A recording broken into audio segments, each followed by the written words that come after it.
বুদ্ধ, বিরাটময় বুদ্ধের ধর্ম আর বিশুদ্ধ সর্বগুণে গুণান্বিত অনুত্তর পুণ্যক্ষেত্র বুদ্ধের শ্রাবক সঙ্গ, এই ত্রিবিধ শ্রেষ্ঠ রত্নকে সর্বপ্রথমে স্মরণ করছি।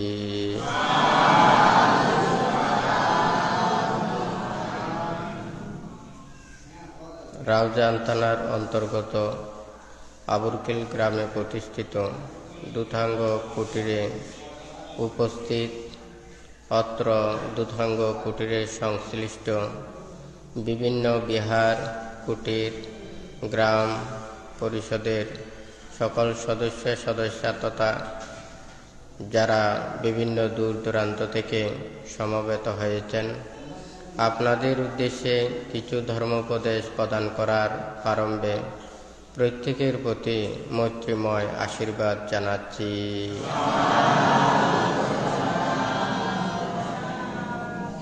মহাকারণিক তথাগত বুদ্ধের বিরাগময় ধর্ম, ত্যাগময় ধর্ম, সকল প্রাণীর হিতসুখ সাধনের এই অমৃতময় ধর্ম দেশনা শ্রবণের পূর্বে প্রত্যেকের চিত্তকে শান্ত দান্ত সমাহিত রেখে ত্রিরত্নের প্রতি শ্রদ্ধা ও কর্মফলের প্রতি বিশ্বাস এবং জন্মান্তর প্রতি বিশ্বাস রেখে প্রত্যেকেই নীরবে ধর্ম শ্রবণ করুন।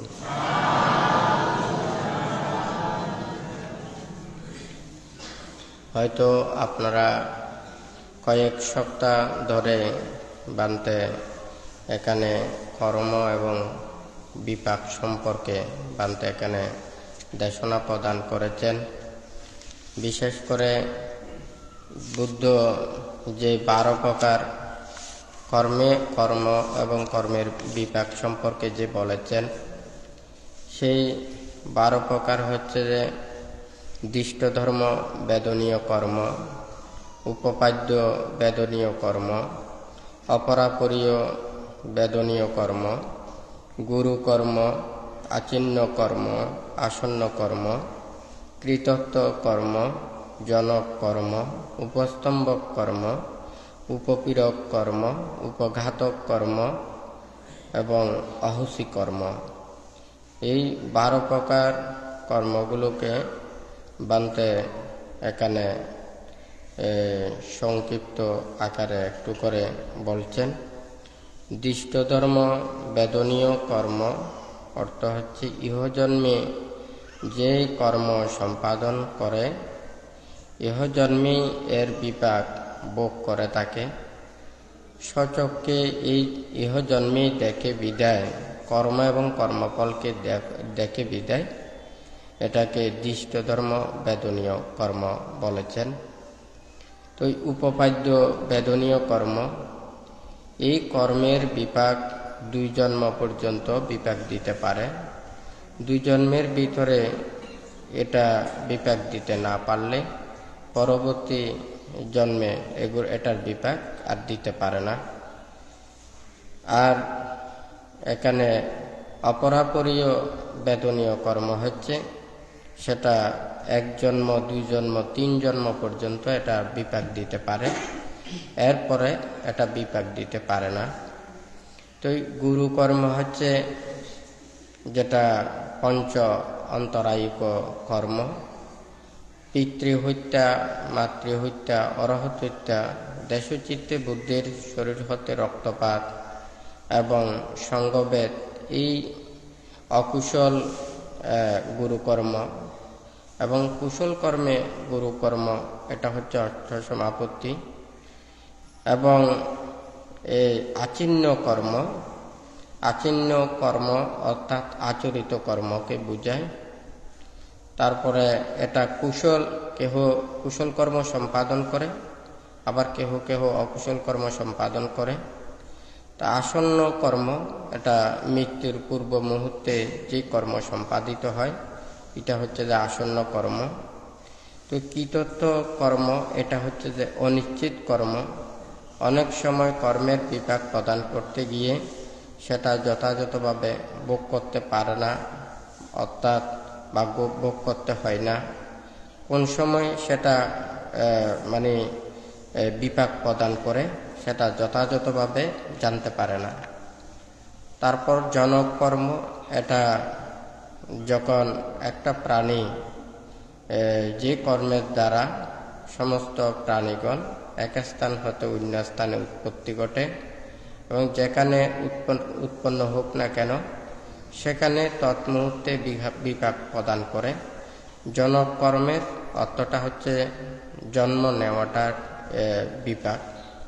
আর উপস্তম্ভ কর্ম, এটা হচ্ছে অকুশল উভয় কর্মে কুশলাকুশলের মধ্যে যে কর্ম ওখানে কুশল কর্ম সম্পাদন করতে গিয়ে যদি অকুশলের বিপাক প্রদান করে অথবা অকুশলের বিপাক প্রদান করতে গিয়ে বা কুশল কর্মের বিপাক প্রদান করে, তো এখানে আজকে ভান্তে এই 12টা কর্মের মধ্যে আপনাদেরকে এখানে আজকে দেশনা প্রদান করবেন আচিন্ন কর্ম এবং আসন্ন কর্ম সম্পর্কে। তো ভান্তে প্রথম সপ্তাহে কর্ম বিপাক সম্পর্কে দেশনা করেছেন, ওখানে বীজ এবং ফল সম্পর্কে বলেছেন। এরপরে 12 প্রকার কর্ম সম্পর্কে একটু করে বলেছেন। এরপরে দৃষ্টধর্ম বেদনীয় কর্ম সম্পর্কেও বলেছেন। তারপরে উপপাদ্য বেদনীয় কর্ম, অপরাপরীয় বেদনীয় কর্ম সম্পর্কেও দেশনা করেছেন। গত শুক্রবারে বান্তে গুরু কর্ম সম্পর্কে দেশনা করেছেন। তা আজকে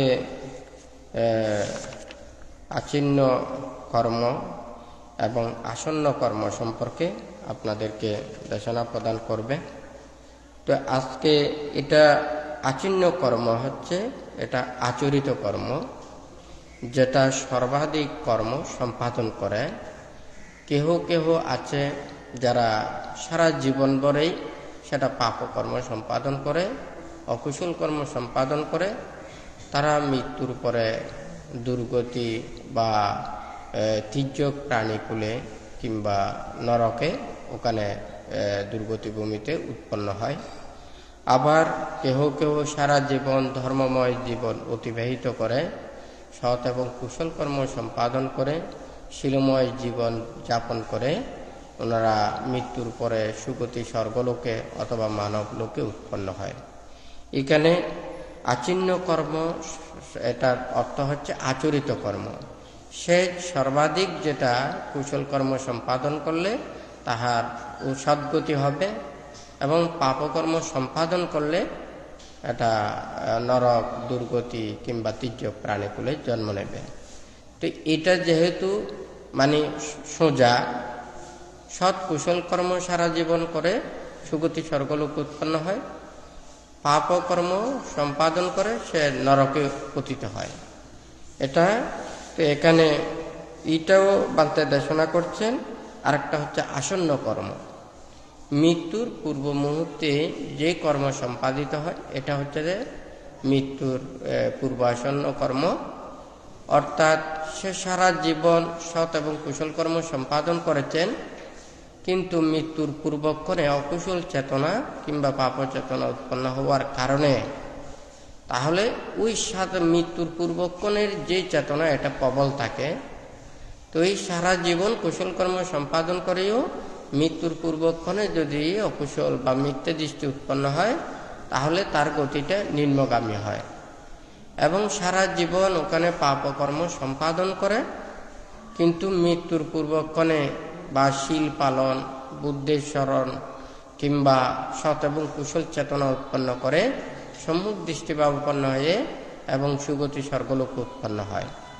এই আসন্ন কর্মের মানে মূল এটা হচ্ছে কি, মৃত্যুর পূর্বক্ষণে যে কর্মটা সম্পাদিত হয় এটার ফলটাই প্রথমে বিপাক প্রদান করে। এটা হচ্ছে আসন্ন কর্মের কারণে। তো এখানে আবার এই নয় যে যারা সারা জীবন সৎ এবং কুশল কর্ম সম্পাদন করেছেন কে মানে আসন্ন কর্মের হেতুতে মৃত্যুর পূর্বক্ষণে অকুশল চেতনা জাগ্রত করায়, সেই সারা জীবন সৎ এবং কুশল কর্ম সম্পাদন করেছেন, এটা বিপাক দেবে না তা নয়, এটাও বিপাক দেবে, কিন্তু মৃত্যুর পূর্বে যে চেতনা উৎপন্ন হয় সেই বিপাকটাই কিন্তু প্রথম প্রদান করে।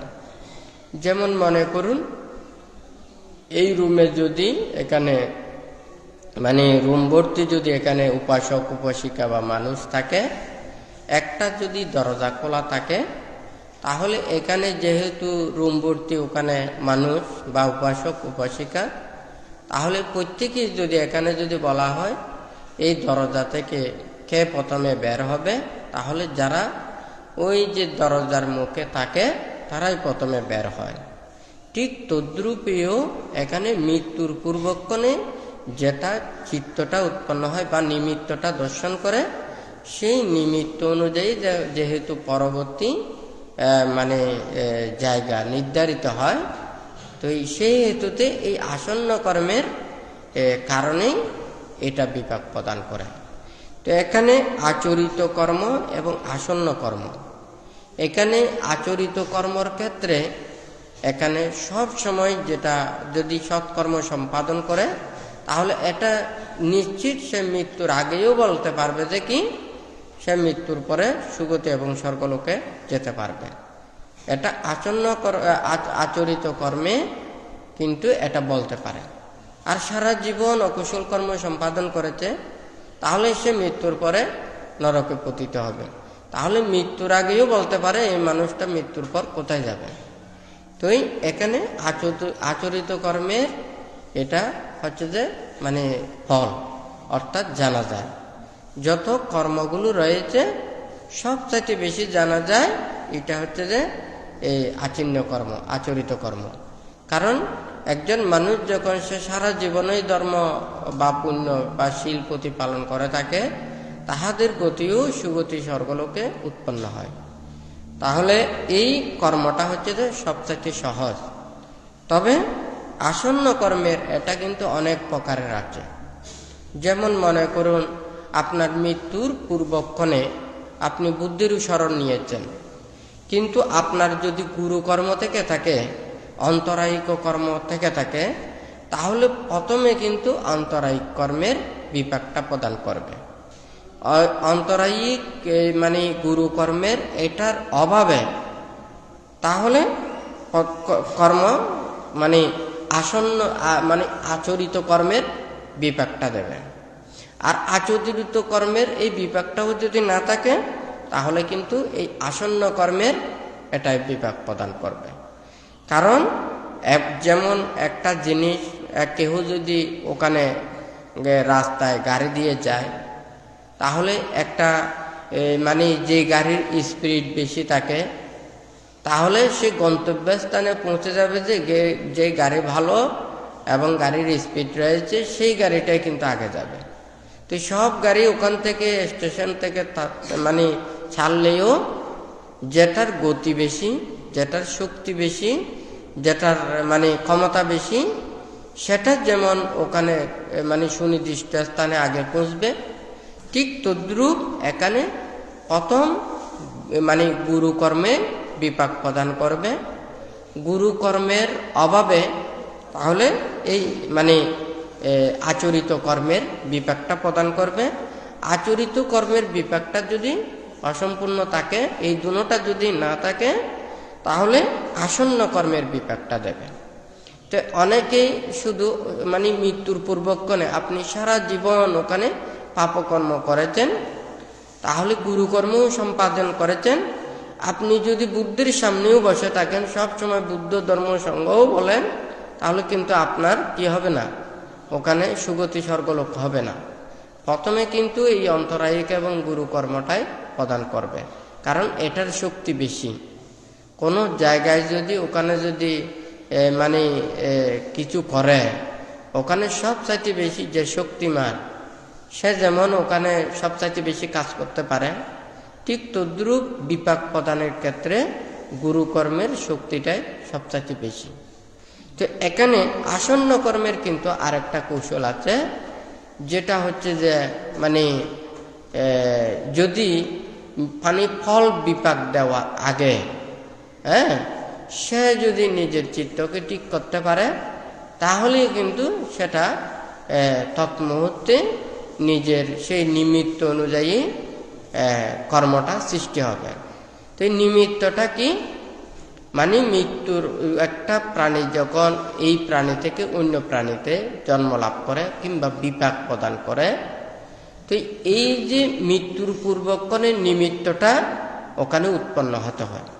আর যদি নিমিত্তটা যদি না থাকে, ওর যদি কুশল কর্ম আর আচরিত কর্ম সম্পাদন করলে তার নিমিত্ত উৎপন্ন হবে সৎ এবং মানে পুণ্য কর্মের সে নিমিত্তটা উদর্শন করবে। যারা অকুশল কর্ম সম্পাদন করে তাহারা গতানুগতিকভাবে ওখানে নানান ধরনের অকুশল দৃশ্য, হত্যা, মারামারি, বিভিন্ন ধরনের ভয় বিহবল, এই সমস্ত এগুলো মানে নিমিত্তগুলো তার অটোমেটিক ওখানে চলে আসবে। কারণ নিমিত্ত ছাড়া ওখানে কিছু হতে পারে। সেটা হচ্ছে যে যেমন ধ্যানে হচ্ছে যে ওখানে যারা যেমন প্রথম ধ্যান মৃত্যুর পূর্বক্ষণে সে যদি প্রথম ধ্যান ও চিত্ত উৎপন্ন করে তাহলে প্রথম ধ্যান ও ভূমিতে উৎপন্ন হবে। তারপরে দ্বিতীয় বা তৃতীয় চতুর্থ যেই ধ্যান ও চেতনা উৎপন্ন করতে পারে তাহলে সেই অনুযায়ী কিন্তু তার ওখানে গতিটা হবে। একজনে মনে করেন প্রথম ধ্যান, দ্বিতীয় ধ্যান, তৃতীয় ধ্যান, চতুর্থ ধ্যান পর্যন্ত অর্জন করেছেন, কিন্তু মৃত্যুর পূর্বক্ষণে তার ধ্যান ও চিত্তগুলো স্বপ্ন মানে ওখানে মানে নিমিত্তটা আসে নাই বা সেই চিত্তটা উৎপন্ন হয়নি, তৎমুহূর্তে তার মৃত্যুটা হয়ে গেছে। তাহলে তার যে গতিটা হবার, তাহলে এই প্রথম ধ্যান, দ্বিতীয় ধ্যান, তৃতীয় ধ্যান, চতুর্থ ধ্যান সেই চিত্ত না থাকার কারণে ওখানে উৎপন্ন হতে পারবে না। তো এই ঠিক তদ্রূপেও এখানে আসন্ন কর্মের অনেক প্রকারের এখানে কাজটা রয়েছে। আসলে কর্ম এবং কর্মের বিপাক এটা এমন একটা জিনিস, ভাবতে এখানে প্রায় 4-5-6 সপ্তাহ কাছাকাছি হবে। তো এই যে ভাবতে এগুলো দেশনা প্রদান করছেন, সবসময় বলেছেন যে কি এটা কর্মটা হচ্ছে যে একটা বীজ আর বিপাকটা হচ্ছে যে এটা ফল। তাহলে বীজটা ফল প্রদান করতে গিয়ে এই বীজটা কিন্তু অঙ্কুরিত হতে হবে। তারপরে অঙ্কুরিত হয়ে সেটা পরিচর্যা যদি পায় গাছটা বড় হতে হবে। সেই বড় হয়ে ওখানে বা কলি ফুল এগুলো এসে যখন ফলটা পাকবে মানে একটা পরিপক্ক বীজে রূপান্তরিত হবে, এটা হচ্ছে যে ফলটা হচ্ছে যে বিপাক। তাহলে কর্মটা হচ্ছে যে বীজ আর বিপাকটা হচ্ছে যে ফল। তাহলে আমরা যদি এই একটা এটা বুদ্ধ বিপাকের ক্ষেত্রে 12 প্রকার ভাবে এই ফলগুলো বিপাক দিয়ে থাকে, কর্মের বিপাক দিয়ে থাকে। এই বিপাকের ওখানে 12 প্রকার ধরন বলেছেন। তো যেমন মনে করুন এখন একটা বলি, যেমন একটা বীজ, সেই বীজটা ওখানে মাটিতে পড়েছে, যদি ওখানে যদি মাটি, পানি, বায়ু এগুলো যদি না থাকে তাহলে ওই বীজটা কিন্তু অঙ্কুরিত হতে পারবে না। বীজটা সক্রিয় বটে, তাহলে ওই মাটি, পানি, বায়ু এগুলো না পেলে, পরিচর্যা না পেলে তাহলে এটা মানে ফল দিতে পারবে না। কর্ম বীজও এটা প্রত্যয়গুলো না পেলে এটা বিপাক দিতে পারে না। যেমন মনে করুন একটা প্রাণী, কোনো মানুষ আরেকটা প্রাণীকে হত্যা করেছে, তাহলে সে যখন বিপাক প্রদান করবে তাকে কিন্তু আরেকজনে হত্যা করবে। তাহলে কিন্তু যে হত্যা করবে সে কিন্তু কি ওটা কর্ম সৃষ্টি করবে, আবার এর কিন্তু কর্মের বিপাক ভোগ করবে। একজনে কর্ম করেছে, কর্মের বিপাক ওটা পেতে গিয়ে আরেকজনে কর্ম সৃষ্টি করেছেন। তাহলে এখানে আবার যদি মনে করুন কর্মের বিপাক দিতে গিয়ে যদি ওখানে আরেকজনে যদি কর্ম সৃষ্টি না করে, এটার যদি সময় থাকে, তাহলে বিপাক দিতে যদি না পারে তখন কিন্তু সেটা নষ্ট হয়ে যায়। অর্থাৎ অহুসি হয়ে যায়। যেমন মনে করুন একটা বীজ, সেই বীজ থেকে অঙ্কুরিত হয়েছে, অঙ্কুরিত হয়ে সে গাছে ফল ধরেছে, তখন ফল নিচে পড়েছে, সেই ফল থেকে ওখানে বীজগুলো নষ্ট হয়ে গেছে। আবার কতগুলো বীজ ওখান থেকে আবার গাছে রূপান্তরিত হবে, আবার কতগুলো বীজ ওখানে নষ্ট হয়ে যাবে। তো ঠিক তদ্রূপ প্রতিটা কর্মে মানুষ তথা প্রাণী যত প্রকার কর্ম করে, সব প্রকার কর্মের ফলগুলো ভোগ করতে পারে না। তন্মধ্যে যেগুলো যেগুলো প্রত্যয় পায়, সেগুলোই শুধুমাত্র বিপাক প্রদান করে। অর্থাৎ ওখানে অনেকগুলো বীজ ওখানে ফেলেছেন, যেখানে যেখানে মাটিতে পানি পেয়েছে, মাটি পেয়েছে, সেই বীজটা কিন্তু তাড়াতাড়ি অঙ্কুরিত হয়। আবার যেগুলো দেখা যাবে যে ওখানে মাটি পানি এগুলো পায় নাই, তাহলে ওটা কিন্তু থেকে যাবে, এটা কিন্তু অঙ্কুরিত না হয়ে এটা সুনির্দিষ্ট সময় পর্যন্ত, যদি এতটুকু সময় পর্যন্ত আছে, সেই সময়ের ভিতরে যদি প্রত্যয়গুলো না পায়, তাহলে এটা আর বিপাক দিতে পারবে না।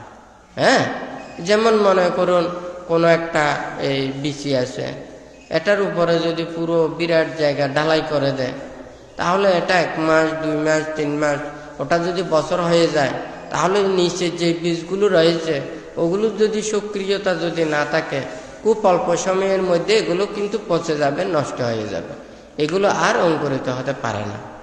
ঠিক তদ্রূপ অজস্র কর্মের মধ্যে যেগুলো প্রত্যয় পায়, সেগুলো খুব দ্রুত ফলটা প্রদান করে।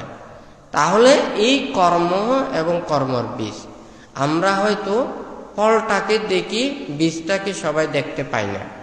যেমন মাটির নিচে অনেক প্রকারের শিকড় থাকতে পারে, মূল থাকতে পারে, তারপরে এই বিচু থাকতে পারে, কিন্তু আমরা যখন ওই শুষ্ক মৌসুম আসে, তখন কিন্তু আমরা কোনো কিছু ওখানে দেখতে পাই না, সবগুলো আগা মরে যায়। মাটির নিচে ওখানে যদি ওখানে এই কচু গাছ হয় বা এই জাতীয় মূলগুলো ভিতরে থেকে থাকে, যখন পানি পড়ে তখন কিন্তু এগুলো দেখা যায়। কিন্তু এর আগে এখানে কতখানি মূল রয়েছে, কতখানি শিকড় রয়েছে, কতগুলো বিচি রয়েছে, এটা কিন্তু আপনারা ওখানে নির্ণয় করতে পারবেন না। কিন্তু যখন উপরে এই পানিগুলো পড়বে, বাতাস পাবে, তখনই বুঝে যাবে যে কি এই মাটিতে কত বীজ ছিল, কত শিকড় ছিল, বা কত এখানে মূল ছিল, হয় নাকি না? তো আমাদেরও কোন বুদ্ধ বলেছেন যে কি, আপনারা যেমন একটা গাছ, এই গাছে বলতে পারবেন না যে কি আমের মুকুল আসার আগে এই গাছে এতটা ফল দেবে, এটা কেউ বলতে পারবে? তাহলে যখন মুকুল আসবে, তখন আস্তে আস্তে এগুলো জড়ে পড়তে পড়তে, যখন যেগুলো শুধুমাত্র অস্তিত্ব থাকবে, সেগুলোই ওখানে গণনা করা যায়। ঠিক তদ্রূপেও এই জন্ম জন্মান্তরের কর্মসংস্কারকে কিন্তু সবাই দেখতে পায় না।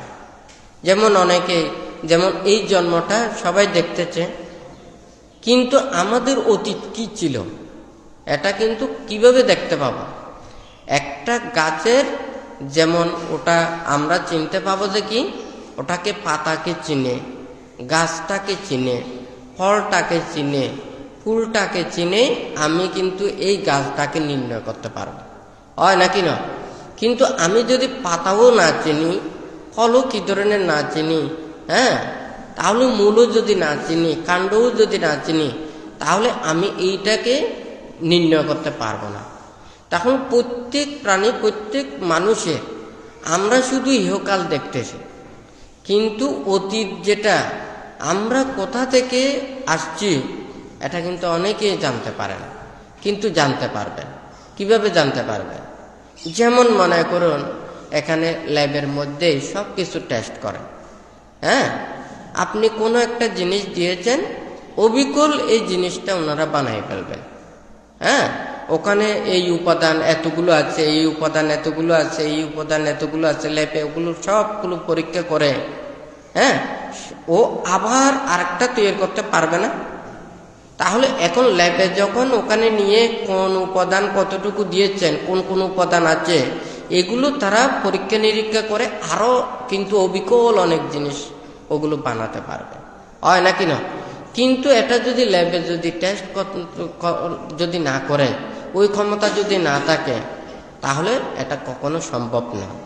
এটা ল্যাবে যেমন পরীক্ষা নিরীক্ষা করে এগুলো যেমন অবিকল জিনিস ওখানে বানাতে পারে, ঠিক তদ্রূপ আমাদেরও কিন্তু জন্ম জন্মান্তরের এগুলো কিভাবে আমরা টেস্ট করতে পারবো। হ্যাঁ, তাহলে প্রতিটা মানুষের যে কর্মের বিপাক আমরা সবাই ফল পাচ্ছি, হ্যাঁ, এটাকে দেখে আমরা অতীতটাকে চিনতে পারব। হ্যাঁ, তাহলে কোনো মানুষ যেমন কেহ ধনী পরিবারে জন্ম নিয়েছে, হ্যাঁ, কেউ গরিব ঘরে জন্ম নিয়েছে, কেউ সৎ মাতা পিতা পেয়েছে, কেউ সৎ মাতা পিতা পায়নি, কেউ নিরোগী হয়ে জন্ম নিয়েছে, কেউ রোগী হয়ে জন্ম নিয়েছে, হয় নাকি না? কেউ মানসিক প্রতিবন্ধী হয়ে জন্ম নিয়েছে, কারো মানসিক প্রতিবন্ধী না হয়ে জন্ম নিয়েছে। তাহলে এই যে একটা বানতে বলেছে যে একটা গাছের পাতা, শিকড়, ফল, ফুল, এগুলোকে যেমন আমরা দেখে এটা অমুক গাছ, এটা আমরা নির্ণয় করতে পারি, হয় নাকি না? আমি যদি পাতা না চিনি, আমি কাণ্ড না চিনি, ফুল না চিনি, তাহলে ফল না চিনি, তাহলে আমি এটা আমাকে ভালো দেবে নাকি খারাপ দেবে, এটা ভালো জাতের নাকি খারাপ জাতের, এটা কি খাওয়ার যোগ্য নাকি অযোগ্য, এটা আমরা জানতে পারবো না। তাহলে আমাদেরকে চিনতে হবে। এটা যেমন এগুলো যেমন দেখে এই গাছটাকে, এই ফলটাকে যেমন নির্ণয় করা যায়, ঠিক তদ্রূপ এই বিচিত্র রূপ কর্মের বিপাককে আমরা দেখে কর্মটাকে নির্ণয় করতে পারি। তো বুদ্ধ এভাবেও বলেছেন কি, যেমন মনে করুন যারা ধনী পরিবারে জন্ম নিয়েছেন, তাহলে ছোট কাল থেকে তাহাদের কোনো কিছু অভাব থাকে না। হ্যাঁ, এটা তাহাদের জন্ম জন্মান্তরে দান কর্মের পুণ্যের প্রভাবে তারা ভোগশালী করে জন্ম নিয়েছে। তাহলে এটা কিন্তু ওই ল্যাবের যেভাবে বানতে কথাটা বলেছে, এই জীবাণু হলে এই রোগে আক্রান্ত, এই জীবাণু হলে ওই মুখ রোগে আক্রান্ত, হয় নাকি না? তো ওখানে কিন্তু ল্যাবে যদি উল্টাপাল্টা হয়ে যায়, তাহলে জিনিসটা কখনো সঠিকভাবে বানানো সম্ভব নয়। তাহলে আমাদের কর্মের এই বিপাকটাকে দেখে আমরা কর্মটাকে জানতে পারি। আবার এই কর্মই বিপাক প্রদান করে, এই বিপাকই আবার কর্ম সৃষ্টি করে। তো আজকে যেহেতু বানতে এই কথাটা এখানে এসেছেন, হয়তো অনেকেই এটা মনে করে, আমরা হয়তো অনেকেই জন্ম জন্মান্তর বিশ্বাস করুক কিংবা নাই বা করুক, নিজের এই জীবনটাকে সুন্দর করতে না পারলে তাহলে জন্ম জন্মান্তর বিশ্বাস অবিশ্বাস ওটা দিয়ে কোনো কিছু হবে না। আপনি বুদ্ধকে বন্দনা করেন, শ্রদ্ধা করেন, হ্যাঁ, পূজা করেন, কিন্তু নীতি আদর্শ এগুলো মেনে চলেন না। হ্যাঁ, বুদ্ধির যে নীতি, অহিংসার নীতি, ত্যাগের নীতি, মৈত্রী, করুণা, মুদিত উপেক্ষা, এই চেতনাগুলো আপনার যদি অন্তরের মধ্যে যদি না থাকে, আপনি যদি প্রকৃত বৌদ্ধ যদি না হন, আপনি প্রত্যেক দিন বুদ্ধকে পূজা করেন, এগুলো দিয়ে কোনো লাভ হবে না। হ্যাঁ, প্রকৃত বৌদ্ধ হওয়া যাবে না। তো বৌদ্ধ হতে হলে বুদ্ধের প্রকৃত নীতি আদর্শকে অন্তরের মধ্যে ধারণ করতে হবে, প্রতিপালন করতে হবে, এটা উপলব্ধি করতে হবে, হয় নাকি না? তো এখন মনে করুন আপনি জন্ম জন্মান্তর বিশ্বাস করেন, কিন্তু পাপ করেন, অন্যায় করেন, অপরাধ করেন, কোনো ধরনের আপনার ওখানে এই জন্মের হতাও চিন্তা নেই, অতীতের হতাও চিন্তা নেই, ভবিষ্যতের হতাও চিন্তা নেই, আপনার এই জন্ম জন্মান্তর বিশ্বাসের কোনো কাজে আসবেন। হ্যাঁ, কিন্তু আপনি যদি এই জন্মটাকে ঠিক করতে পারেন, এইটা ভেবে হোক আপনার অন্তরে যদি প্রকৃত ভালো করতে পারেন। যেমন মনে করুন কোনো ছাত্র আছে, তারা সারা বছর ওখানে ভালো মতো লেখাপড়া করেছে, কিন্তু পরীক্ষা দেওয়ার আগেই সে ভালো মতো ওখানে লেখাপড়া ছেড়ে দিয়েছে। এখন সারা বছর ভালো কে কতটুকু লেখাপড়া করেছে, এটা কিন্তু রেজাল্টের উপরেই নির্ভর করবে, হয় নাকি না? সারা বছর ভালো মতো লেখাপড়া করেছে, কিন্তু পরীক্ষা দেওয়ার আগে ভালো মতো পড়ে নাই, তাহলে রেজাল্ট তো খারাপ আসবে, হয় নাকি না? আবার যদি মনে করেন একবারে সারা বছর ভালো মতো লেখাপড়া করে নাই, পরীক্ষার আগে কোনো পরে পাস করতে পেরেছে, এখানে সফলতা আসবে যে রেজাল্টের উপর, হয় নাকি না? কে কার কতটুকু মেধা, কার কতটুকু এটা পরিশ্রম, কার কতটুকু প্রচেষ্টা, এটার রেজাল্ট আসবে যে এই 1 বছর পরে ফলাফল দিলে, হয় নাকি না? তাহলে আমরা ফলাফলের জন্যই আমরা চিন্তা করি। তাহলে জন্মান্তরের চিন্তাটাও মানুষ যাতে সৎ পথে আসে, নীতির পথে আসে। আবার কেউ যদি বিশ্বাস করেও যদি নীতির পথে আসতে না পারে, তাহলে এই বিশ্বাসের কোনো লাভ নেই, হয় নাকি না? তাহলে আমাদের মূলটা হচ্ছে যে কি, নিজের এই সৎ পথের দিকে আসা, যেটা অবলম্বনে হোক না কেন। যেমন মনে করুন একটা মাটির উপরে আমাকে ফসল ফলাতে হবে, আমাকে মাটি কর্ষণ করতে হবে। একজনের লাঙ্গল আছে, সে লাঙ্গল দিয়ে মাটি কর্ষণ করেছে, আরেকজনের পাওয়ার টিলার আছে, সে পাওয়ার টিলার দিয়ে ওখানে মাটি কর্ষণ করেছে। আর আপনার পাওয়ার টিলার নেই, নাঙ্গলও নেই, ফাঁড়া আছে, ফাঁড়া দিয়ে ওখানে করেছেন, হয় নাকি না? আবার আপনার পাঁড়াও নেই, কোদালও নেই, আপনি ওখানে বাঁশের কুটি অথবা গাছের কুটি দিয়ে ওখানে গুঁতো মেরে মেরে হলো মাটি কর্ষণ করেছে। আপনি যেভাবে করুন না কেন, মাটি কর্ষণ করতে পারলে আপনি চারা রোপণ করতে পারবেন, হয় নাকি না? তাহলে যদি তারা নিজের কায়কে ঠিক করতে পারে, বাক্যকে ঠিক করতে পারে, মনটাকে পরিশুদ্ধতায় আনতে পারে, তাহলেই ওখানে সেটা সফলতা আসবে, হয় নাকি না? তাহলে এটাও একটা জিনিস মানুষের কাছে একটা দেখা বুঝা। বান্ত একটা কথাই ওখানে কিছুদিন আগেও দেশনায় বলেছেন, আমরা যদি ফলের গুরুত্ব সম্পর্কে যদি আমরা না জানি, তাহলে আমাদের এই গাছের প্রতি যত্ন কোনোদিন আসবে না। হ্যাঁ, তাহলে আমি জানি যে এই ফলটা আমার খুব উপকারী এবং সেটা খুব মধুর ফল প্রদান স্বাদ দেবে, এটা আমার অনেক লাভজনক হবে। তাহলে আমি এই ফলটা যত বেশি আমার প্রয়োজন বোধ মনে করব, তত বেশি আমি গাছের প্রতি যত্ন নেব, হয় নাকি না? যদি ফলটার যদি গুণাগুণ সম্পর্কে যতটুকু আমি জানবো না, তাহলে আমি গাছের প্রতিও যত্ন নেব না, হয় নাকি না? তাহলে এই বিপাক এমন একটা জিনিস, বিপাক যত গুরুতর হবে তত বেশি মানুষ কর্ম করতে সচেতন হবে, হয় নাকি না? এখানে হচ্ছে যে কি, কাজ এবং শাস্তি, অপরাধ এবং শাস্তি। শাস্তি যত করা করবে, মানুষ কিন্তু ওই অপরাধটা তত বেশি পরিত্যাগ করার জন্য চিন্তা করবে, হয় নাকি না?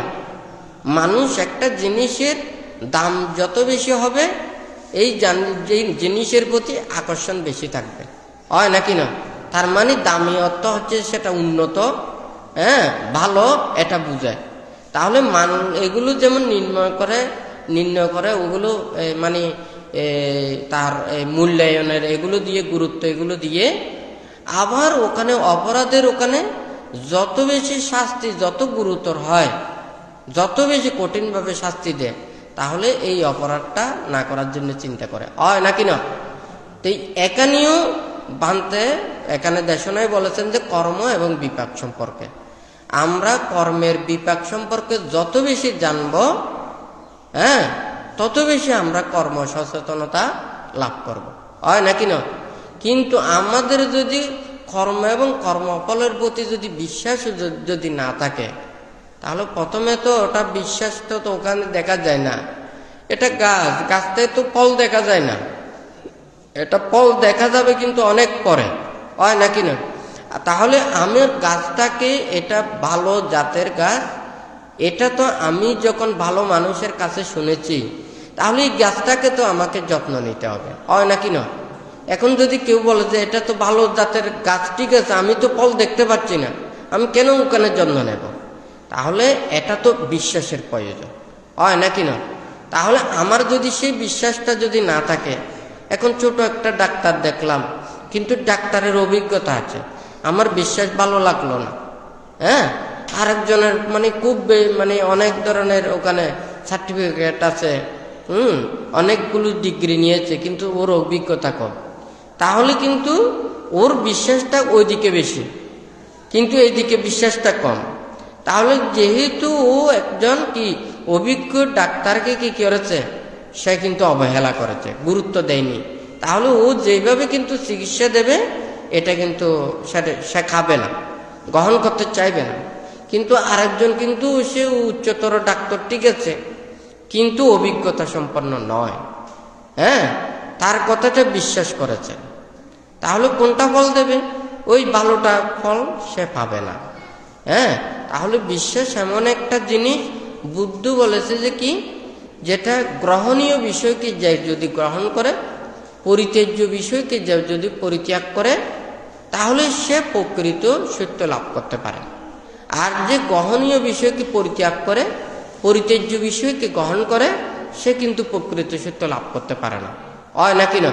তাহলে বিশ্বাস এমন একটা জিনিস, আমাদের প্রত্যেকের অন্তরকে সেটা কি সবচাইতে ভালো কর্মপথের দিকে ধাবিত করে, হয় নাকি না?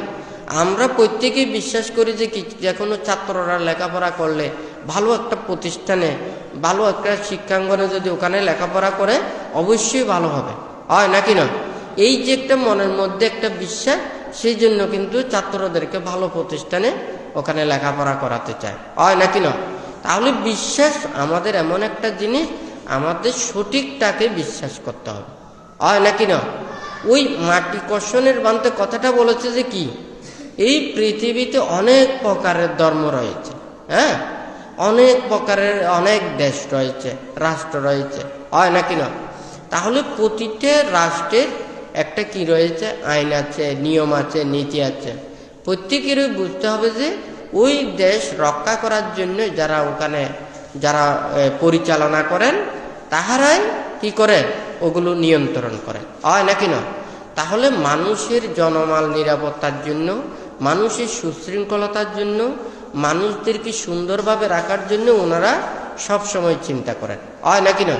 তাহলে রাষ্ট্র সবসময়, রাষ্ট্রের মধ্যে যারা জনগণ থাকেন, তাহাদের সুখ শান্তির জন্য চিন্তা করেন। তাহলে ধর্ম কি করে?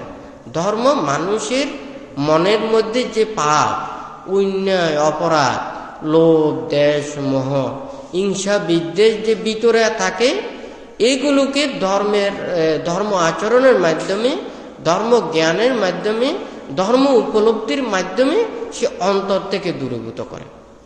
তাহলে ধর্ম এবং রাষ্ট্র দুইটা সবই কি মানুষের জন্য। এখন যদি মনে করা যায় কি, আমি ধর্ম আচরণ করি, আমি ধর্ম প্রতিপালন করি, আমার মনের মধ্যে রাগ রয়েছে, লোভ, দেশ, মোহ রয়েছে, হিংসা, বিদ্বেষ রয়েছে, হ্যাঁ, পাপ চেতনা রয়েছে, তাহলে আমার কাছে ধর্ম নেই। হ্যাঁ, ধর্মটা মনটাকে পরিশুদ্ধতা করে।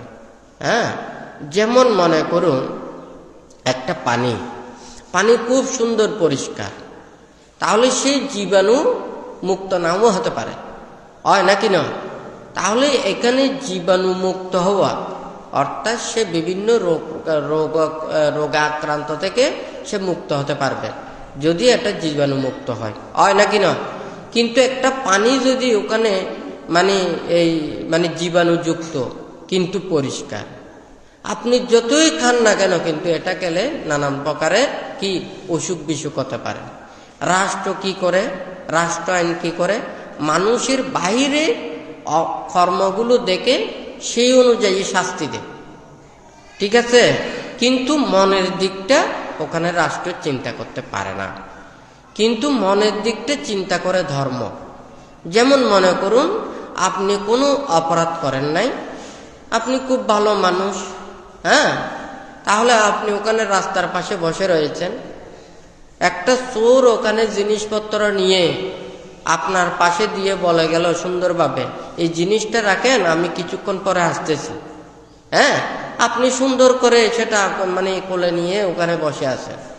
তাহলে ওইদিকে যদি পুলিশ এসে যদি ওগুলো দেখে, ওখানে হাতের ছাপগুলো সব আপনার, জিনিসের ওখানে সব স্মৃতি আপনার রয়ে গেছে, এটা কিন্তু পুলিশ আপনাকে কিন্তু অপরাধী করবে, হয় নাকি না? কিন্তু মন থেকে কিন্তু আপনি অপরাধী নয়, কিন্তু মনের চেতনা, কিন্তু ধর্মের চিন্তায় আপনি কোনো অপরাধী নয়, আপনি নিরপরাধী। কিন্তু একটা রাষ্ট্রের আইনে কিন্তু নীতির আইনে কি এটা কি হলো, আপনি কিন্তু অপরাধী, হয় নাকি না? কিন্তু সেই যে কিন্তু চুরি করেছে সেটা কিন্তু কোনো দিকেই ওখানে কিন্তু ওর চিহ্নটা রাখে না, হ্যাঁ, ওর কোনো হাতের ছাপ নেই, কোনো কিছু চিহ্ন নেই। মানুষের মিথ্যে যখন মানুষ কথা বলে, বুদ্ধ বলেছে যে এই জগতের মধ্যে 3 প্রকারের, একটা হচ্ছে যে মৃত্যু, আর পরলোক অবিশ্বাসী, আর যারা আইন নিয়ম নীতি মানে না। এই যারা 3 চেতনাযুক্ত মানুষ, এই পৃথিবীতে পাপ কাজ করতে পারবে না এমন কোনো পাপ কাজ নেই। মানে যত প্রকারের পাপ কাজ রয়েছে সব কাজ করতে পারবে। আপনি আশা বলেছেন না মিশে বলেছেন না কেন, তো মুখটা হচ্ছে তো ওই বাঁশির মতো, হয় নাকি না? এখন রেকর্ড আছে, ভিডিও আছে, এগুলো হচ্ছে তো তথ্য, ডকুমেন্ট, হয় নাকি না?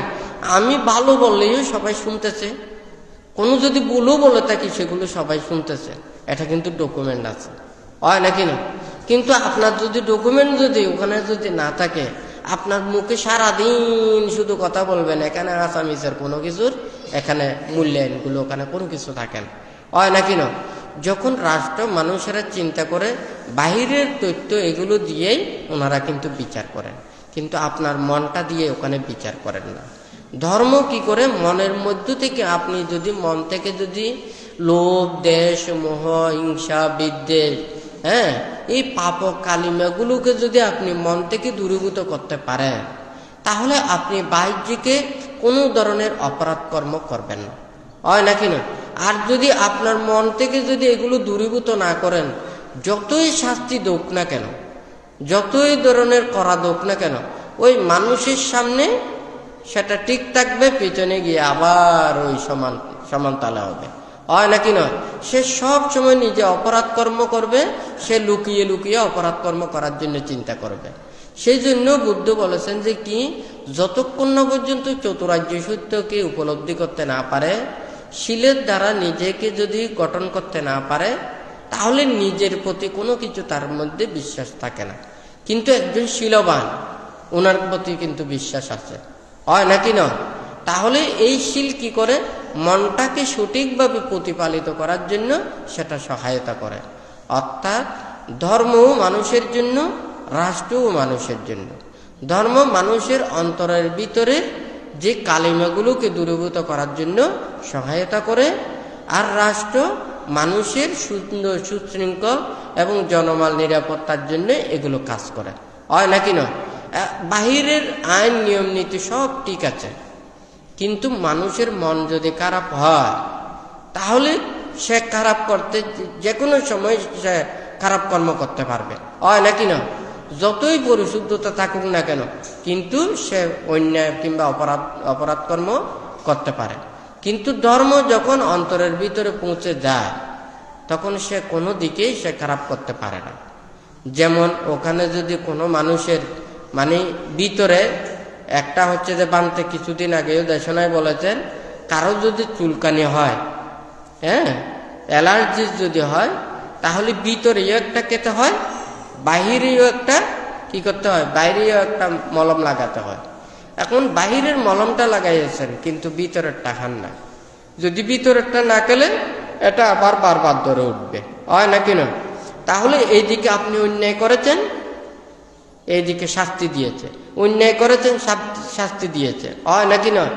এই দেখলে না শাস্তি, না দেখলে তো শাস্তিও নেই, হয় নাকি না? কিন্তু আপনার যদি ওখানে যদি মন দ্বারা যদি সে যদি পাপকর্ম পরিত্যাগ করে, তাহলে কিন্তু তাহাকে শাস্তিও দিতে হয় না, কেউ অন্যায় কিংবা অপরাধও করে না, হয় নাকি না? তাহলে ধর্ম মানুষের জন্য, রাষ্ট্রও মানুষের জন্য। আবার যদি ধর্ম আচরণ করতে গিয়ে যদি মনে করুন ওখানে হিংসা উৎপন্ন করেন, রাগ উৎপন্ন করেন, বিদ্বেষ উৎপন্ন করেন, মারামারি করেন, কাটাকাটি করেন, আরেকজনের অনিষ্ট কামনা করেন, আরেকজনের ক্ষতির কামনা করেন, আরেকজনকে আঘাত দেন, এটা তো ধর্ম বলে না, হয় নাকি না? তাহলে ধর্মের শিক্ষাটা হচ্ছে নিজের মনের পাপগুলোকে দূরীভূত করা, হয় নাকি না? আর রাষ্ট্র কি করে, বাহিরের এগুলো তাদেরকে সুশৃঙ্খল করা, হয় নাকি না?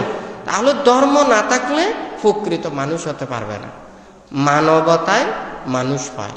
এই মানবতার নীতিগুলো আসবে এটা ধর্ম থেকে, নীতি থেকে, হয় নাকি না? অন্যান্য প্রাণী থেকে মানুষ ঊর্ধ্বে কেন? মানুষের কাছে মানবতা আছে, মানুষের কাছে মৈত্রী আছে, অহিংসা আছে, ত্যাগ আছে, হয় নাকি না? মানুষ মানুষকে সহায়তা করে, সহযোগিতা করে, অপরের মঙ্গল কামনা করে, কল্যাণ কামনা করে, এই জন্যই তো মানুষ, হয় নাকি না? আর এই সব চেতনাগুলো উৎপন্ন করে ধর্ম চেতনায়। এই ধর্ম চেতনাগুলো না থাকলে কখনো কি প্রকৃত মানুষ হতে পারবে না। আর যদি ধর্ম নিয়ে যদি কেউ যদি বাড়াবাড়ি করে, যদি এগুলো বলে আমার ধর্ম বলো, আমার ধর্ম বলো, হ্যাঁ, এখানে সবাই সুস্থ হলে একেই সুখ, হয় নাকি নয়? আপনিও অসুস্থ, আরেকজনও অসুস্থ। যে ভালো মতো ওষুধ খাবে সেই সুস্থ হবে। যে যে ধর্ম আচরণ করে হোক না কেন, মন থেকে যদি পাপগুলো দূরীভূত করতে পারেন তাহলে আপনার ধর্ম আচরণ সার্থক হবে। আর মন থেকে যদি পাপগুলো দূরীভূত করতে না পারলে আর ধর্ম শিখে লাভটা কি? হ্যাঁ, তুই বান্তে যেমন গত শুক্রবারেও বলেছেন, আমাদের এই পৃথিবীর সৌন্দর্যের এটার যে মূল্য আছে, জ্ঞানমূলক দর্শনের যে আমাদের অনেক কিছু একটা উপকার আমরা যে পাবো, এটার মূল্যায়ন বুঝতে পারবো আমাদের যদি চোখ দুইটা থাকে, হয় নাকি না? এই চোখ দুইটা থাকলে পৃথিবীর অনেক কিছু জ্ঞানের ভান্ডারের এগুলো আমাদের লাভ হবে, হয় নাকি না? আর এই চোখ দুইটা না থাকলে আমাদের এতগুলো রূপদৃশ্যের জ্ঞানের এগুলো কোনো কিছুর প্রয়োজন নেই, হয় নাকি না? তাহলে আমার মন যদি শুদ্ধ করতে না পারি, মন থেকে যদি লোভ, দেশ, মোহ, হিংসা, বিদ্বেষ, পাপ কালুমেগুলোকে যদি দূরীভূত করতে না পারি, তাহলে ওখানে ধর্ম আচরণ এগুলো কোনো কিছু লাভ নেই, হয় নাকি না? তাহলে তবে এটারও একটা শিক্ষা আছে, যেমন প্রাইমারি শিক্ষা আছে, হাই স্কুলের শিক্ষা আছে, কলেজেরও শিক্ষা আছে, বিশ্ববিদ্যালয়েরও শিক্ষা আছে, হয় নাকি না?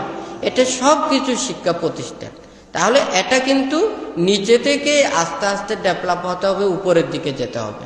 এখন যদি আমি নিচে থেকে আমি এগুলো যদি না যাই, আমি উপরের শিক্ষাগুলো আমি বুঝতে পারবো না। তাহলে একজন মানুষ যখন সে নিচে থেকে আস্তে আস্তে উপরের দিকে উঠবে, তাই সে কিভাবে উঠবে? সৎ আচরণের মাধ্যমে, সৎ চিন্তার মাধ্যমে, সৎ চেতনার মাধ্যমেই তো সে আস্তে আস্তে উপরের দিকে উঠবে, হয় নাকি না? আমি যদি আমার অন্তরের মধ্যে যদি মানবতা না থাকে, ন্যায় নীতি না থাকে, সত্যে যদি আমি প্রতিষ্ঠিত না হই, আমার কাছে যদি সদ্গুণ যদি না থাকে, আমি ভালো মানুষ হতে পারি না, মানুষ হতে পারি না। তাহলে আমি মুক্ত পুরুষ হব কোত্থেকে, হয় নাকি না? তাহলে আমাদেরকে আগে প্রথমে প্রকৃত মানুষ হতে হবে, মানুষের পাশে দাঁড়াতে হবে, মানুষকে সহযোগিতা করতে হবে, সৎ এবং কুশল কর্ম সম্পাদন করে আমরা সুগতি সর্বলোকের কথা চিন্তা করতে পারবো, মানুষদেরকে উপকার করে আমরা পুণ্য সঞ্চয় করতে পারবো না। আমরা এগুলো করে এর চাইতেও আরো বেশি আমি উপরে যেতে চাই, তখন হচ্ছে যে সেটা মুক্তির কর্ম। এখন ওখানে যেমন প্রথমে প্রাইমারি স্কুল, তারপরে হাই স্কুল, তারপরে কলেজ, তারপর যেমন বিশ্ববিদ্যালয়, হয় নাকি না? তাহলে মুক্ত বলতে তো এটা এই নয় যে বুদ্ধ বলেছেন যে মুক্তি বলতে ওখানে কোনো কিছু নেই, তা নয়। আপনার মন যখন পাপ কালিমে সম্পূর্ণ এগুলোকে ধ্বংস করতে পারবেন, যেটা ফল পাওয়ার সেটা ফল পাবে। একজন মানুষ, হ্যাঁ, যেমন মনে করুন একজন খুব অসুস্থ হয়েছে, ওখানে 6টা ডোজ দিয়েছে। মানুষ তো ওই মানুষের তো পরিবর্তন হবে না, ওই মানুষটা তো থাকবে, কিন্তু তার অনুভূতির পরিবর্তন হয়ে যাবে, হয় নাকি না? তাহলে প্রথম ডোজ, দ্বিতীয় ডোজ, তৃতীয় ডোজ, এইভাবে যার 6টা ডোজটা ওখানে কমপ্লিট করেছে, তাহলে ওই সুস্থ মানুষই বুঝতে পারবে তার রোগ মুক্তিটা কি ধরনের আনন্দ, কি ধরনের সুখ, হয় নাকি না? তাহলে ও যখন অসুস্থ ছিল, অসুস্থ মানুষ সুস্থ মানুষের চিন্তাটা বুঝতে পারে না, সুখ অনুভূতিটা জানতে পারে না, হয় নাকি না? তাহলে মুক্ত হওয়া মানে কি? রোগ মুক্তি হওয়া। হ্যাঁ, তো রোগগুলো কি কি? মানুষের মনের মধ্যে যত পাপগুলো রয়েছে, পাপ চিন্তাগুলো রয়েছে, অকুশল চেতনাগুলো রয়েছে, এগুলো হচ্ছে যে রোগ। তাহলে যে যত বেশি নিজে রোগ মুক্ত হতে পারবে, তা তত বেশি সুখী না, হয় নাকি নয়? তাহলে ধর্ম আচরণের মাধ্যমে নিজের মনের পাপগুলোকে দূরীভূত করার জন্য হচ্ছে যে ধর্ম, হয় নাকি নয়? তাহলে আপনি যেটা অবলম্বন করে হোক না কেন, নিজের মনটাকে যত বেশি পরিশুদ্ধতা করতে পারবেন তত মুক্তির পথে আসতে পারবেন, হয় নাকি না? মুক্ত বলতে কোনো কিছু নয়, কোনো কিছু নেই, ওখানে কিছু নয়, এটা কথাটা ভুল। বুদ্ধ সেই জন্য বলেছে যে কি, মুক্তি হতে হলে আপনাকে যেমন ওখানে 10 সংযোজন চিহ্ন করতে হবে, হ্যাঁ, লোভ দেশ মোহকে ধ্বংস করতে হবে, হয় নাকি না? যত ক্লেশ অবিদ্যা তৃষ্ণা এগুলোকে ধ্বংস করতে হবে। এগুলোকে ধ্বংস করতে পারলে তখন হচ্ছে যে মুক্তি। তাহলে মুক্তিটা কি এত সহজ? হ্যাঁ, এখন কেউ যদি মনে করে যে হচ্ছে যে মুক্তিটা খুব সহজ, তাহলে তো সারা জীবন এত পাপ কালিমা করে, এত অন্যায় করে, এত অপরাধ করে, এর জন্য কি এই মুক্তিটা কি সহজ হবে? কোনোদিন সহজ হবে না। তাহলে মুক্তির কথাটা হচ্ছে যে অনেক উপরে। তাহলে উপরে যেতে হলে আগে আস্তে আস্তে মানুষ হয়ে যেতে হবে। আমরা যদি মানুষ হয়ে যদি পশু পাখির মতো চিন্তা করি, অন্যান্য প্রাণীদের মতো চিন্তা করি, তাহলে তো আমরা মানুষও না।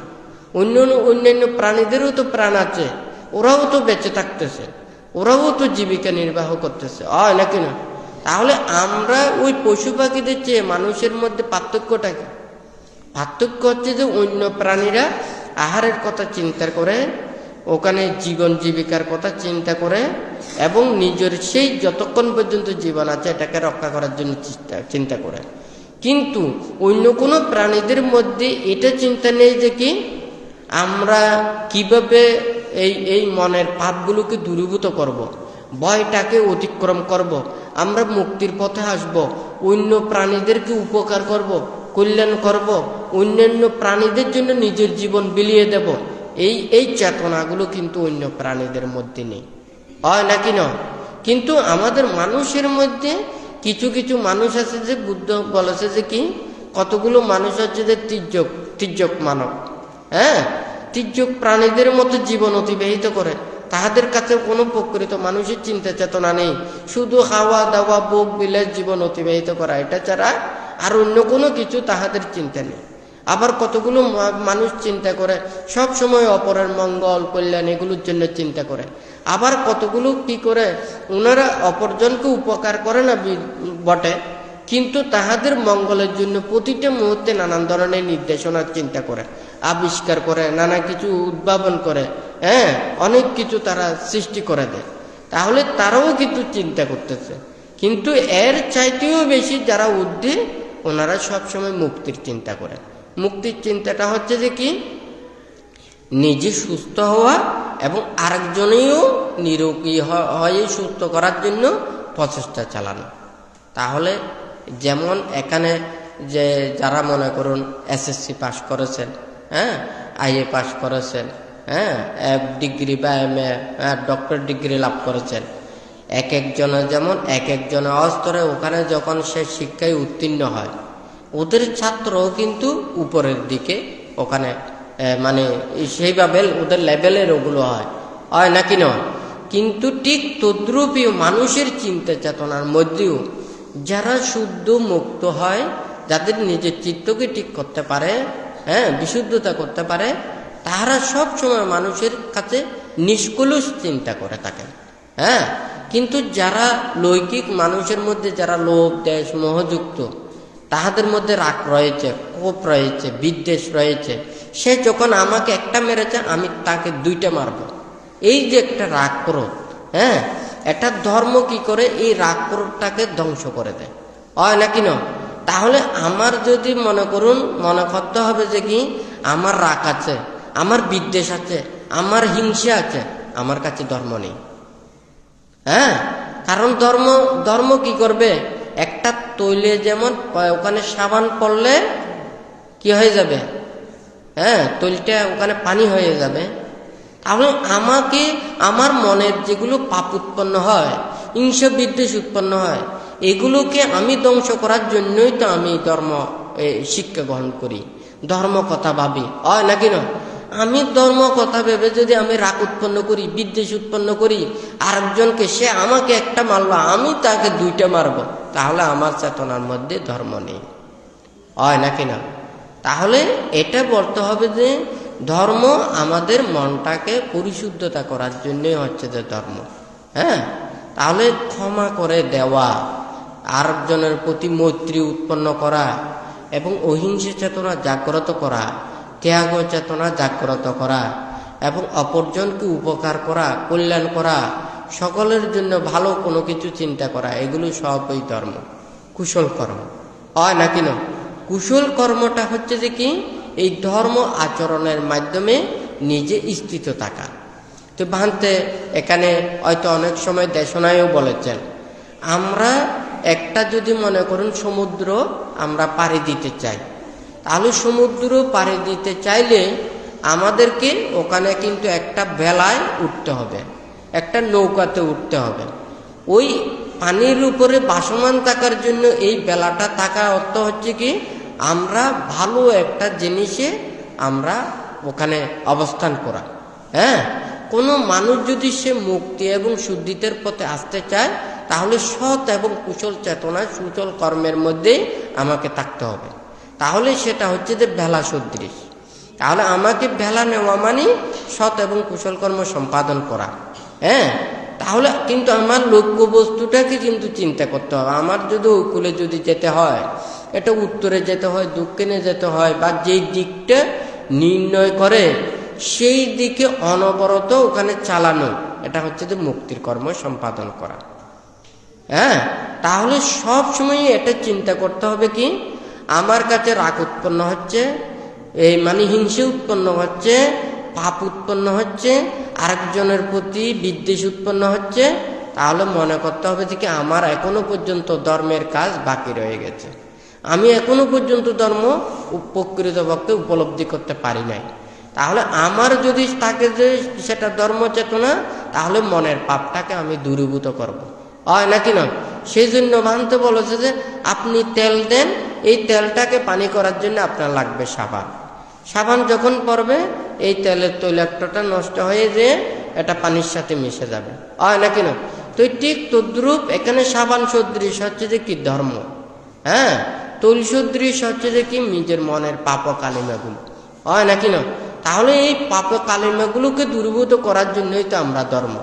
এখন যদি আমি সাবান না নিয়ে যদি ওখানে আরো তেল দিয়ে দিই, তাহলে ওই তেলের সাথে যদি তেল মিশে যায়, এটা তো কোনোদিন আর পানির সাথে মিশে যাবে না, হয় নাকি না? তাহলে ঠিক তদ্রূপ ধর্ম প্রত্যেকে মনের অন্তরে শুদ্ধতা আনয়ন করার জন্যই হচ্ছে যে ধর্ম। আর এখানে বানতে যে কর্ম আর্ধেক কর্মের বিপাকগুলো বলেছেন, হ্যাঁ, আমরা যে বিপাক, অর্থাৎ আমরা সব কিছু ওখানে এই যার যার ওখানে যেই সময় যেই ফসলগুলো খায়, শস্যগুলো খায়, আমরা এই যেমন জায়গাতে ওগুলো পরিষ্কার করে আমরা সেগুলো রোপণ করি, সেগুলো ফলগুলো আহরণ করি। তাহলে আমাদের যেগুলো প্রয়োজন সেগুলো যেমন আমরা করি, ঠিক তদ্রূপ এই কর্ম আর কর্মের বিপাক। আপনি ভালো কর্ম করলেও এটার ফল প্রদান করবে, খারাপ কর্ম করলেও এটার ফল প্রদান করবে। তাহলে যদি আমরা যদি খারাপ কর্ম করে যদি সেই খারাপ ফলগুলো পায়, এগুলো যদি মানুষের কাছে যত বেশি ব্যক্ত করে, তাহলে মানুষেরা সচেতন হবে। তার মানে এই কর্ম এবং কর্মের বিপাকগুলোকে যথাযথভাবে মানুষের কাছে উপস্থাপন করতে না পারলে, বুঝাতে না পারলে, কখনো মানুষদেরকে শুদ্ধ পথে আনয়ন করা সম্ভব নয়। তাহলে এই কর্ম এবং কর্মের বিপাকটা আমাদের বুঝতে হবে, হয় নাকি না? এটা যদি আমাদের চিন্তা চেতনাটা যদি যথাযথ না হয়, তাহলে মানুষদেরকে এটা শুদ্ধতার পথে আনা কখনো সম্ভব নয়, হয় নাকি না? তো আসলে কথাটা হচ্ছে যে কি, এই বুদ্ধ যা কিছু এখানে উপদেশগুলো দিয়েছেন, আমরা জন্মান্তরের যারা বিশ্বাস করে না, এখন এগুলোকে যারা বিশ্বাস না করে, তাহলে তাদেরকে ওখানে বোঝানো কখনো সম্ভব নয়। সেই মানুষ শত শুদ্ধতায় চললেও তার যেহেতু জন্মান্তর বিশ্বাস করে না, সে সব সময় ফাঁকি দিয়ে চলবে। সে অনেক পাপ কাজ করবে, অন্যায় করবে, অপরাধ করবে। সে বলবে যে কি, আমি যদি কোনো কারণে যদি কোনো মানুষ না দেখে, তাহলে আমাকে খারাপ বলবে না, হয় নাকি নয়? আমাকে যদি মানুষ অভিযোগ না করে আমাকে কোনোদিন শাস্তি দেবে না। দূর, ওখানে তো একেবারে সবাইকে ফাঁকি দিয়ে আমি সারা জীবন শুদ্ধ হয়ে থাকলাম, ভালো হয়ে থাকলাম, হয় নাকি নয়? তাহলে ওই জন্মান্তর যারা বিশ্বাস করে না, কর্মফলকে যারা বিশ্বাস করে না, তারা শত অন্যায় এবং অপরাধ কর্ম করেও তার সেই অপরাধের প্রতি কিঞ্চিত মাত্র কি মনের এই চেতনাগুলো জাগ্রত হয় না, হয় নাকি নয়? কিন্তু যারা কর্মফলকে বিশ্বাস করে, সে শুধু মানুষের সামনে নয়, গোপনেও সে কোনোদিন পাপ কর্ম করতে চায় না, হয় নাকি নয়? যেমন সবাই জানে যে কি আগুনে ধরলে হাত পোড়া যাবে, হয় নাকি নয়?